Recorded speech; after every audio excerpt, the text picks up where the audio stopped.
फिनल्यान्डमा काम पाउँदैन पनि तर अर्को हिसाबले हेर्नुहुन्छ भने यहाँ एकदमै धेरै काम छ थाहा छ कसरी म भन्छु क्या। अब फेरि हजुरहरूले कहिले के भन्छ भन्ठान्नुहुन्छ होला। यहाँनिर काम कुन हिसाबले एकदमै धेरै छ भनेदेखि नि हजुरले रेगुलर खालको जब खोज्नुहुन्छ भने चाहिँ कामहरू धेरै छैनन् हैन, त्यस्तो साह्रो कामहरू नपाउन सक्नुहुन्छ। तर सिजनल जबहरू मान्छेहरूले कस्तो के त्यति धेरै इन्ट्रेस्ट नै दिएको जस्तो लाग्दैन क्या मलाई।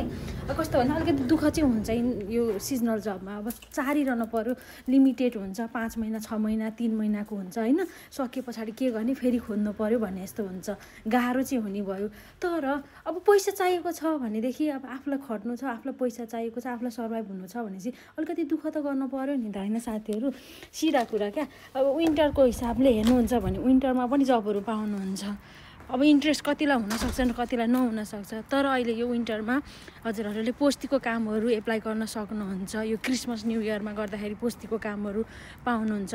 अनि अर्को भनेको हिउँ पर्ने सिजनमा हिउँहरू क्लिनिङ गर्ने हुन्छ नि, बाटोको हिउँहरू क्लिन गर्ने, त्यो रुफको छतको हिउँहरू, घरको छतको हिउँहरू, घरको हिउँहरू क्लिन गर्ने। अनि अर्को मैले सुनिरहेको थिएँ कि मैले देखेको थिएँ यहाँ रुखहरू काट्नलाई नेपालीहरू लिएर आएर यस्तो बिचल्ली पारेको यता त्यता भनेर रुख काट्न पनि मान्छेहरू आउँछन् र त्यस्तो टाइपको। यहाँनिरको मेन सोर्सेस भनेको रुखहरू होला क्या। यति धेरै यहाँ 4वटा घर भयो भने 100वटा रुख हुन्छन् हैन, जङ्गल हुन्छन्। जुन घरको बस्ती जुन ठाउँमा पनि बस्ती छ त्यो जङ्गलको बिचमै हुन्छ क्या। मतलब त्यति धेरै यिनीहरूले संरक्षण गरेर राखेको हुन्छ रुख। यहाँको मेन सोर्सेस नै पैसा आउने नै रुखहरू होला। अनि अर्को कुरा रुखहरू काटेको झन् धेरै पैसा आउँछ। हजुरलाई थाहा छैन, रुख काट्ने मात्र हुँदैन, काटेको रुखहरू मिलाएर त्यो लोड गर्ने अनलोड गर्ने त्यस्तो पनि हुन्छ। त्यो हातले बोकेर गर्ने भन्ने हुँदैन हैन, मेसिनले गर्ने हो। अनि बिछ्या रोपन पनि त हुन्छ नि त, काटिसकेपछि रोप्न पनि त पर्यो नि त।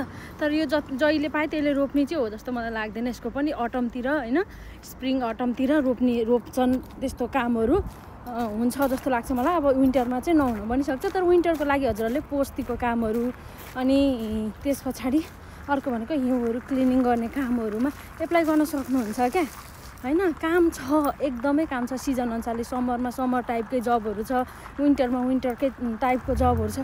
तर हामीहरू एउटा कुरामा मात्र, होटल अनि रेस्टुरेन्टमा मात्र फोकस गरिरहेको हुन्छौँ, जुन चाहिँ अब समरमा चल्यो विन्टरमा चल्दैन, विन्टरमा चल्यो समरमा चल्दैन। त्यही भएर हामी आधा सिजन चाहिँ बेरोजगारी हुन्छौँ क्या। तर मान्नु होइन, यहाँनिर जान्नु हो, अलिकति दिमाग लाउनु हो भनेदेखि नि कामको यस्तो मार्दैन कि काम गराएर पैसा इन्कम राम्रो हुन्छ।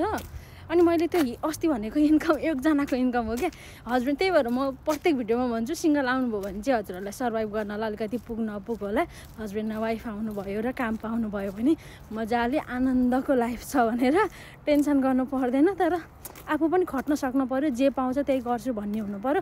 अब खोइ त हामीले पाएको भनेर मोबाइलमा चिच्याएर हुँदैन, खोज्नु पर्छ। अनि राइट प्लेसमा खोज्नु पर्यो नि साथीहरू। टिकटकमा खोजेर कहाँ पाइन्छ त, त्यो हो नि त कुरो। त्यही पनि मेरो भिडियो चाहिँ हेरेर जान्नु होला है।